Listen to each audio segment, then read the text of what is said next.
நண்பர்கள் அனைவருக்கும் இளம்பெரு வழுதியின் இனிய வணக்கம். நம்ம ஊரை பக்கம் ஒரு சில பழமொழிகள் எல்லாமே சொல்லுவாங்க. அதாவது உளவாயை மூடலாம், ஆனா ஊர்வாயை ஒருபோதும் மூட முடியாது அப்படின்னு சொல்லுவாங்க. இந்த பழமொழியை நம்ம நாம் கூமுட்டை கட்சியுடைய தலைமை ஒருங்கிணைப்பாளர் அன்பு அண்ணன் மரியாதைக்குரிய குடிகாரன் சீமானுக்கு ஏத்த மாதிரி கொஞ்சம் மாடிஃபிகேஷன் பண்ணி சொல்றதா இருந்தா ஊர்வாயை கூட மூடிடலாம், ஆனா இந்த ஓலாவாயை குடிகாரன் சீமானுடைய வாயை ஒருபோதும் மூட முடியாது. மூடவே முடியாது. ஓலா வாய் தொடர்ச்சியா ஓலா விட்டே பழக்கப்பட்ட ஒரு வாய். ஸோ அந்த வாயை ஒருபோதும் மூட முடியாது. ஸோ வாயை மூட முடியாது தெரிந்து கொண்ட சாட்டை துரைமுருகன் என்ன பண்ணான் தெரியுமா? அதான் மஞ்சப்பொடி மாமா. அவன் என்ன பண்ணானா, குடியாரன் சீமான் எங்கெல்லாம் போதையை போட்டு தடுமாறி ஓலாக்கள் விட்டு தீட்டுறானோ அந்த இடங்கள் எல்லாத்தையுமே ஆடியோ ரெக்கார்ட் பண்ணி வச்சிட்டான் மஞ்சப்பொடி மாமா சாட்டை துரைமுருகன். ஸோ இப்போ அவனுடைய ஃபோனில் இருந்து ஒவ்வொரு ஆடியோவாக வெளிவந்து இருக்குது. நேற்றைய தினத்தில் காளியம்மாளருடைய ஒரு ஆடியோ நம்ம பார்த்தோம். அதுக்கு முன்னாடி நம்ம இடும்பவன கார்த்தி கரிகஞ்சி அவனுடைய ஒரு ஆடியோ ஒன்று பார்த்தோம். இன்னைக்கு அதே மாதிரி ஒரு ஆடியோ ரிலீஸ் ஆகிருக்கு. குடிகாரன் சீமானுடைய ஒரு ஆடியோ ரிலீஸ் ஆகிருக்கு. அதுவும் என்ன, நம்ம மஞ்சப்பொடி மாமா சாட்ட துரைமுருகன் அவர்களையே பச்சை பச்சையா கொச்சை கொச்சையா கேவலமாக திட்டுகின்ற ஒரு ஆடியோ. யாரு? நம்ம சீமான், குடிகாரன் சீமான் மஞ்சப்பொடி மாமாவை கெட்ட கெட்ட வார்த்தையில் திட்டுறான். ஐயோ ஓ மை காட், கட்சிக்காக கஷ்டப்பட்டு வேலை பார்த்தேன், எங்கள் மஞ்சப்பொடி மாமா சாட்ட துரைமுருகனையே பேசிவிட்டார் அவர் அப்படின்ற மாதிரி மஞ்சப்பொடி மாமாவுடைய ரசிகர்கள் எல்லாமே கடுமையான கோபத்தில் இருக்கிறாங்க. ஸோ அது என்ன ஆடியோ அப்படின்றத இந்த காணொலியில் கொஞ்சம் டீட்டெயிலாக பார்த்துடலாம். அதற்கு பின்னாடி இருக்கிற அரசியல் என்ன அப்படின்றதையும் இந்த காணொலியில் கொஞ்சம் டீட்டெயிலாக பார்த்துடலாம். நாங்க இப்படி பார்த்துட்டோம், இனி ஜென்மத்துக்கும் எங்களால குடிய முடியாது, அதனால நாங்க சண்டை போட போறோம். சரி, இப்போ அந்த ஆடியோ என்ன அப்படின்றத ப்ளே பண்ணுறேன், நீங்களே கேளுங்க. ஆனால் பார்த்துங்க, குடியாரன் சீமான் போதையை போட்டால் பொட்டம்மனையே ரொம்ப கேவலமாக பேசுவாப்புல. அதனால் கொஞ்சம் ஆபாச வார்த்தைகள் வரும். தயவு செஞ்சு பக்கத்தில் சின்ன குழந்தைங்க இருந்துச்சுன்னா அந்த ஆடியோ போடாதீங்க. தனியாக போய் குடியாரன் சீமான் எப்படி எப்படிலாம் பேசுகிறான் அப்படின்றத நீங்களே கேளுங்க. யார்கிட்ட சொல்லுவேன்? கட்சிக்காரன்ட்ட சொல்லுவேன், முதல்ல அண்ணன்ட்ட சொல்லுவேன். இந்த மாதிரி பண்ண நான் என்ன செய்யணும்னு சொல்லுவேன். அதுதான் நான் இருக்கேன். நீ என்ன மயத்துக்கு நீ வீடியோ ஒவ்வொன்னே வீடியோ போட்டு நடிச்சிட்டாங்கன்னு ஊடகம் கூட பரப்பிட்டு இதை வச்சு வசூலை போட்டுக்கிட்டு ஒரு சுய புகழ் விரும்பி சுய விளம்பரத்தை பரப்பிக்கிட்டு ஒவ்வொன்றுக்கும் தான் பண்ணுவான். பண்ணிட்டு இப்போ உலக நாடுகள் எல்லா வெண்ணைகளும் எனக்கு அப்படியே அனுப்பி அனுப்பி அனுப்பி அனுப்பி வேட்சாலாம். இவர் ஒரு ஹீரோ வாய்க்கிறாரு. அதுக்குள்ள செருப்பு கல்ட்டி வெட்டி விட வேணாவனே. இதெல்லாம் என்ன பழக்கம்னு சொல்லு. எடுத்தோன்னே அவர் இதுலதான் பேசுவார். அவர் உலக மக்கள்கிட்ட ஊடகத்துலேயே தான் பேசுவார்.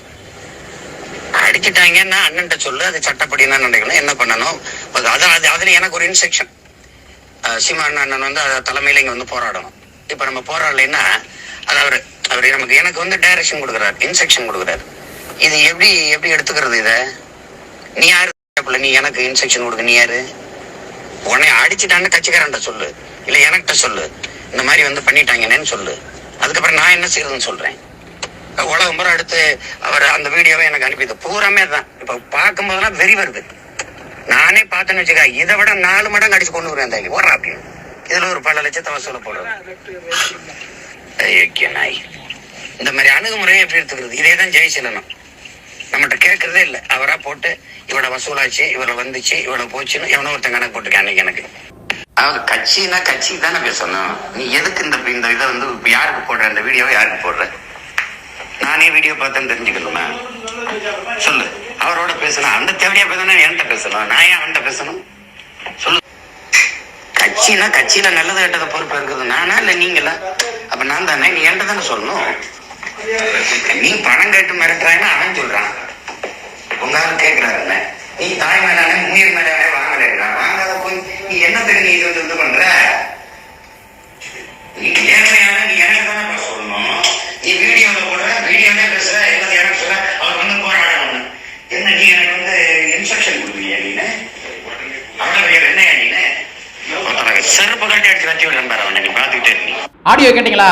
உள்ளபடியே எனக்குலாம் கடுமையான கோபம். என்னதான் மஞ்சப்பொடி மாமா சாட்ட துரைமுருகன் மேல 1000 முரண்பாடு இருந்தாலும் சரி, மஞ்சப்பொடி மாமா சாட்டை துரைமுருகனுடைய தீவிரமான ஃபேன் நான். அவருடைய தீவிரமான அந்த ஃபயர் ஸ்பீச்சுக்கு நல்லா ஃபேனு. மஞ்சப்பொடி மாமா சாட்ட துரைமுருகன் மூலமாக தான் நாம் தமிழர் கட்சியினுடைய சீமானே வளர்ந்து வந்தார் தெரியுமா? இன்னைக்கு சீமானை பெரிய லெவலில் நிற்கிறாரு, குடியாரன் சீமான் பெரிய நிற்கிறாரு அப்படின்னா அது எங்கள் மஞ்சப்பொடி மாமா சாட்ட துரைமுருகன் அவருடைய ஃபயரான ஸ்பீச் தான் காரணம். நீங்கள் போதையை போட்டு பேசுவீங்க மேடையில் சீமானு, அது எல்லாத்தையும் முட்டு கொடுத்து எங்கள் மஞ்சப்பொடி மாமா வந்து உங்களை நட்டமாக நிப்பாட்டுவார், நீங்கள் கடைசியில் வந்து எங்கள் மஞ்சப்பொடி மாமாவை திட்டுவீங்களா அப்படின்ற மாதிரி நான் உட்பட நாம் தமிழர் கட்சியில் இருக்கிற தம்பிகள் எல்லாமே பொங்கிக்கு இருக்கானுங்க. சீமானுக்கு எதிராக பொங்கிக்கு இருப்பதாக ஒரு தகவல்லாம் வந்திருக்குது. அப்படியாச்சும் கொளுத்தி போடுவோம். சரி, ஓகே. ஸோ இந்த ஆடியோ தான் இன்னைக்கு வெளியே வந்திருக்குது. இன்னும் பல ஆடியோக்கள் தொடர்ச்சியாக வெளிவரப்போகுது. நம்ம எல்லாத்துமே ட்ரீட் அப்படின்ற மாதிரி திருச்சி சூர்யா அவர்கள் சொல்லியிருக்காரு. சரி, இந்த ஆடியோ சம்மந்தமாக நம்ம ஒரு சில விஷயங்களை பார்த்துடலாம். அதாவது இந்த ஆடியோவில் மஞ்சப்பொடி மாமா சாட்ட துரைமுருகன் ஏதோ ஒரு ஊழ வேலை பார்த்துருக்கான். அதனை கண்டிப்பதற்காக தான் குடிகாரன் சீமான் என்ன பண்ணுறாரு, யாரோ ஒருத்தர்கிட்ட இவன் இஷ்டத்துக்கு இவன் பண்ணுவான், நாங்களாம் வந்து சும்மா இருக்கணுமா, நாங்களாம் தக்காளி தொக்கா அப்படின்ற மாதிரி பதில் சொல்லுவது போல தான் இந்த ஆடியோ வந்து அமைஞ்சிருக்குது. ஆனால் இதில் ஒரு விஷயத்தை குடிகாரன் சீமான் பதிவு பண்ணுறாரு, இவன் இஷ்டத்துக்கு பேசி விட்டுருவான், இந்த உலக நாடுகளில் இருக்கிற வெண்ணெய்கள் எல்லாமே எனக்கு வந்து இந்த வீடியோ அனுப்புகிறானுங்க. எப்படி உலக நாடுகளில் இருக்கிற வெண்ணெய்களாம். அப்போ உலக நாடுகளில் இருக்கிற வெண்ணெய்கள்லாம் யாரை சொல்கிறாரு? ஒருவேளை இந்த ஈழத்திலிருந்து புலம்பெயர்ந்து போன ஈழத் தமிழர்களை தான் குடிகாரன் சீமான் வந்து வெண்ணெய்கள் சொல்கிறாரோ? அது வந்து உலகத் தமிழர்கள் தான் நீங்கள் தான் இப்போ கேட்டுக்கிறணும். ஸோ அந்தளவுக்கு வந்து உலகத்தமிழர்களுக்கு உலகத்தில் இருக்கிற தமிழர்கள் எல்லாமே வெண்ணெய்கள் அப்படின்ற மாதிரி குடிகாரன் சீமான் சொல்கிறாரு. அப்படின்னா இதுதான் இவங்க கட்சியினுடைய கேவலமான புத்தி. இதை வந்து நம்ம கொஞ்சம் டீட்டெயிலாக பார்க்க வேண்டிய தோழர்களே. அதாவது சாதாரண விஷயம் கிடையாது. குடிகாரன் சீமானு எப்பேற்பட்ட அரசியலை இந்த தமிழ்நாட்டில் விதைச்சிக்கிருக்கா அப்படின்றத நீங்களே பாருங்க. ஒரு அமைப்போ ஒரு கட்சியோ எதற்காக செயல்பட்டு கொண்டிருக்கின்றது அப்படின்னா எளிய மக்களுடைய அடிப்படை பிரச்சனைகளை தீர்ப்பதற்காக தான் செயல்பட்டு இருக்குது. அப்ப எளிய மக்களுடைய அடிப்படை பிரச்சனைகளை தீர்க்க வேண்டும் என்றால் அந்த எளிய மக்கள் நமக்கு என்ன பிரச்சனை இருக்கோ அந்த பிரச்சனை யார்கிட்ட கொண்டு போய் சொன்னா கரெக்டா இருக்கும், அரசாங்கத்தினுடைய எந்த கட்டமைப்புல கொண்டு போய் சொன்னா கரெக்டா இருக்கும் அப்படின்ற மாதிரி அந்த அடிப்படை புரிதல்களை என்ன பண்ணணும்னா அந்த எளிய மக்களுக்கு புகுத்தணும். இப்போ ஒன்றும் கிடையாதுங்க. ஒரு கிராமத்தில் இருக்கிறோம் அப்படின்னா அந்த கிராமத்தில் வந்து தெருவிளக்கு சரியில்லை அப்படின்னா இந்த தெருவிளக்கு வந்து எரியல அப்படின்ற விஷயத்தை யார்கிட்ட கொண்டு போய் சொல்லணும்? நிறைய பேர் சொல்லுவாங்க மின்சாரத்துறையிட்ட கொண்டு போய் சொல்லணும், இல்லாட்டி இபி ஆஃபீஸை கொண்டு போய் சொல்லணும். கிடையாது. இபி ஆஃபீஸ்க்குள்ளேயே தெருவிளக்கு டிபார்ட்மெண்ட் அப்படின்னு சொல்லி ஒரு தனி பிரிவே இருக்குது. அந்த தெருவிளக்கு டிபார்ட்மெண்ட்டில் கொண்டு போய் தான் தெருவிளக்கு எங்களுக்கு எரியலைங்க அப்படின்ற மாதிரி சொல்லணும். ஸோ இதுதான் அரசாங்கத்தினுடைய அந்த கட்டமைப்பு புரிதல்கள். இந்த கட்டமைப்பு புரிதல்களை தான் எளிய மக்களுக்கு சொல்லி தரணும். ஸோ அதுதான் வந்து ஒரு கட்சியோ ஒரு அமைப்போ இயங்கி கொண்டிருப்பதற்கான காரணமே. ஒரு கட்சி எதுக்கு இயங்குது? அந்த மக்களுடைய அடிப்படை தேவைகளை பூர்த்தி செஞ்சு தரணும். அதானே? அப்போ வந்து அரசாங்கத்தினுடைய அந்த எந்திரங்கள் எல்லாத்தையுமே டீச் பண்ணணும். அதான் அந்த கட்சியினுடைய முக்கியமான வேலை. நீங்கள் ஒன்றும் கிடையாது. நீங்கள் மதுரை மாவட்டத்தில் கலெக்டர் ஆஃபீஸ் போய் பாருங்க. அந்த கலெக்டர் ஆஃபீஸ் வாசலில் விடுதலை சிறுத்தை கட்சியை சார்ந்தவர்கள் கையில் பெட்டிஷன் நின்று இருப்பாங்க. அதே மாதிரி வந்து காங்கிரஸ் கட்சியை சார்ந்தவர்கள், கம்யூனிஸ்ட் கட்சியை சார்ந்தவர்கள், பெரியார் இயக்கங்கள், அம்பேத்கர் இயக்கங்கள் இவங்க எல்லாமே கையில் பெட்டிஷன் நின்று இருப்பாங்க. என்னங்கன்னு போய் கேட்டோம்னா அந்த ஊரில் ரோடு சரியில்லை, அதுக்காக நாங்கள் கலெக்டர் ஆஃபீஸில் பெட்டிஷன் கொடுப்பதற்காக வந்திருப்பாங்க அப்படின்னு சொல்லுவாங்க.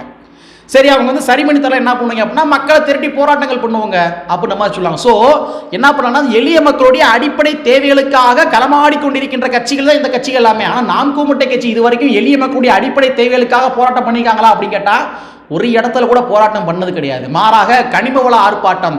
ஏன்னா எனக்கு கக்கூஸ் பிரச்சனையே சரியில்லடா எங்கள் வீட்டில், ஆனால் நீ வந்து கனிம வள ஆர்ப்பாட்டத்துக்கு போயிட்டா அப்படின்னா என்னுடைய அடிப்படை தேவையை யார் பூர்த்தி செஞ்சு தருவது?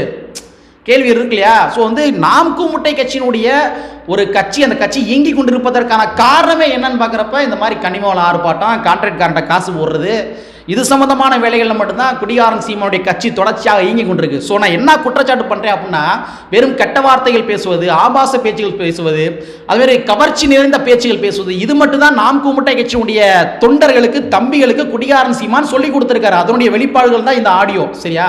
நான் கவர்ச்சி பேச்சுகள் அப்படின்னு சொன்னேன் தெரியுமா? அதற்கான காரணங்கள் என்ன அப்படின்னா இப்போ ஆளுநர் இருக்காரு, ஆளுநர் தொடர்ச்சியாக தமிழ்நாட்டுக்கு விரோத போக்கில் தான் செயல்பட்டு இருக்காரு. அப்போ ஆளுநர் மேல் நம்ம கம்ப்ளைண்ட் பண்ணுறதாக இருந்தா, இல்லாட்டி ஆளுநர் வந்து திரும்ப அனுப்புவதாக இருந்தா தமிழ்நாட்டில் இருக்கிற அனைத்து எம்எல்ஏக்களும் என்ன பண்ணணும்னா ஒரு தீர்மானங்கள் நிறைவேற்றி அதை என்ன பண்ணுவாங்க, அதை வந்து அரசாங்கத்துக்கு அனுப்புவாங்க, மத்திய அரசாங்கத்துக்கு அனுப்புவாங்க. ஸோ இதுதான் வந்து ஒரு அரசாங்கம் பண்ண முடியும், தமிழ்நாட்டினுடைய அரசாங்கம் பண்ண முடியும். ஸோ இதுதான் வந்து ஒரு புரோட்டோகால், இதுதான் வந்து ஒரு கட்டமைப்பு. ஆனால் குடிகாரன் சீமா ஸ்டேஜில் பேசுகிறப்ப என்ன சொன்னா அப்படின்னா நானும் ஆட்சிக்கு வந்துட்டேன்னா ஆளுநரை வந்து வீட்டுக்குள்ள உட்கார வச்சு கதவை பூட்டிட்டு சாவியை கொண்டு வந்து என் பைக்கில் வச்சுக்கிருவேன். கவர்ச்சி நிறைந்த பேச்சுகள் மட்டும்தான், மாறாக கருத்தியர்கள் கிடையாது. அரசாங்கத்தினுடைய கட்டமைப்புகள் புரோட்டோகாலை சொல்லித்தரல குடிகாரன் சீமான். ஸோ இதை பார்த்து தான் இளைஞர்களும் ஏமாந்து போகிறாங்க. ஸோ அதை தான் சொல்கிறேன், ஒரு அமைப்பு தொடங்கப்பட்டதற்கான காரணங்கள் என்ன அப்படின்னா அந்த அரசாங்கத்தினுடைய கட்டமைப்புகள் எது, பிராக்டிக்கல் எது, பிராக்டிக்கல் அப்பாற்பட்ட பேச்சுகள் எது, செயல் வடிவம் எது கொடுக்க முடியும், செயல் வடிவம் எது கொடுக்க முடியாது அப்படின்ற மாதிரி அந்த விஷயத்தை வந்து சொல்லித்தரது கிடையாது குடிகாரன் சீமான். மாறாக வெறும் கவர்ச்சி பேச்சுகள் மட்டும்தான்.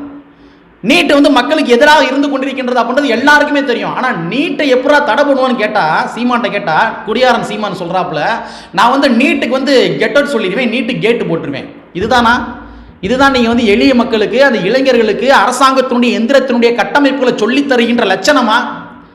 நீட் தேர்வை எப்படி தடை பண்ணுவோன்னு கேட்டோம்னா, அதுக்கு நான் போராட்டங்கள் பண்ணணும், போராட்ட வடிவங்கள் நிறையா செயல் வடிவங்கள் கொடுக்கணும். இந்த மாதிரி வந்து ஒரு போராட்ட வடிவங்கள், போராட்ட யுக்திகள் வேணால் நீங்கள் இளைஞர்கள் சொல்லித் தரலாம். மாறாக என்ன பண்ணுறீங்கன்னா, நான் வந்து நீட்டுக்கு கெட் அவுட் சொல்லிடுவேன், நீட்டுக்கு கேட் போட்டுருவேன், சிம்பிள், அவ்வளோதான். இதெல்லாம் நல்லாவா இருக்குது? அதுதான் சொல்கிறேன், வெறும் கவர்ச்சி பேச்சுகள் மட்டும்தான், செயல் வடிவங்கள் எதுக்குமே கிடையவே கிடையாது. ஈழத்தை எப்படி நீ மீட்டு கொண்டு வருவா அப்படின்னா, நான் ஈழத்தை ஒரே இரவில் போய் நெய்தல் படையை கட்டி கொண்டு போய் ஒரே நோட்டை நோட்டிட்டு வந்துடுவேன், நான் மீட்டு கொண்டு வந்துடுவேன். நாங்களாம் யார்? இதெல்லாம் பேச்சா? ஈழத்தினுடைய பிரச்சனை வந்து பல நாடுகளை வந்து ஈடுபட்டிருக்குது, பல நாடுகளை ஈடுபட்டிருக்குது. ஒருவேளை சீமானே நாளைக்கு வந்து தமிழ்நாட்டினுடைய முதலமைச்சர் ஆனா அப்படின்னா, நாளைக்கு போய் வந்து டைரெக்டாக போய் ஈழத்தினுடைய அதிபர்கிட்ட ஹாய் ஹவ் ஆர் யூ அப்படின்னு பேசலாம் முடியாது. நீங்கள் டைரெக்டாக வந்து என்ன பண்ணணும், நீங்கள் மத்திய அரசாங்கத்தில் சொல்லணும், மத்திய அரசாங்கத்தில் கோரிக்கை வைக்கணும். அதுக்குமே நீங்கள் என்ன பண்ணணும்னா, தமிழ்நாட்டில் இருக்கிற சட்டமன்ற உறுப்பினர் எல்லாத்தையுமே சேர்த்து ஒரு தீர்மானங்கள் நிறைவேற்றி, அந்த தீர்மானங்கள் என்ன பண்ணணும், டாக்குமெண்டேஷனுக்காக பிரதமருக்கு அனுப்பணும், இந்திய நாட்டுடைய பிரதமருக்கு அனுப்பணும். அப்புறம் வந்து அது புரோட்டோகால் இருக்குது, அவங்க அங்கே கான்டாக்ட் பண்ணுவாங்க, பேசுவாங்க. ஏதாச்சும் சுற்றுலா போகிறப்ப அந்த ஊருக்கு வந்து அவங்க வந்து ஒரு அரசாங்கத்தினுடைய பயணத்தின் ரீதியாக போகின்ற பொழுது அவங்க என்ன பண்ணுவாங்க, இது சம்மந்தமாக பேசுவாங்க. ஸோ இப்படி தான் வந்து புரோட்டோகால் இருக்குது. ஆனால் நான் ஒரே இரவில் போய் ஈழத்தை ஒட்டிட்டு வந்துடுவேன்னா எவ்வளோ பெரிய ஒரு தற்குறித்தனமான பேச்சுகள், இது ஃபுல்லாமே வெறும் கவர்ச்சி நிறைந்த பேச்சுகள். இதைத்தான் சொல்கிறேன் நான். ஸோ அந்த ஆடியோவில் பேசுகிற மாதிரி தான் குடியாரன் சீமானுடைய ரியல் லைஃபே. இளைஞர்கள் எல்லாத்தையுமே அந்த மாதிரி பேச்சு மட்டும்தான் வந்து கட்டுப்படுத்தி வச்சிருக்கான். ஸோ இது ரொம்ப ரொம்ப வன்மையாக கண்டிக்கத்தக்க வேண்டிய விஷயம். 1000 தோட்டாக்கள் வெடிக்கட்டும் அப்படின்ற மாதிரி மாவோ சொல்லியிருக்காரு. அதைத்தான் நானும் சொல்கிறேன், 1000 தோட்டாக்கள் வெடிக்கட்டும், 1000 கட்சிகள் வரட்டும், 1000 கருத்து உருவாக்கங்கள் எல்லாமே உருவாகட்டும். ஆனால் இந்த மாதிரி நாம் தமிழர் கட்சியில் இருக்கிற கேவலமான கருத்து உருவாக்கங்கள் ஒருபோதும் தேவை கிடையாது என்பதை கூறிக்கொண்டு, இன்னும் நிறைய ஆடியோஃபுல்லாக வரவிருக்கின்றது, நம்ம எல்லாருமே ட்ரீட் தான் என்பதை கூறிக்கொண்டு, கற்பி ஒன்று சீர் புரட்சி செய்கின்ற புரட்சியாளர் வரியை கூறிக்கொண்டு நிறைவு செய்கின்றேன். நன்றி, வணக்கம்.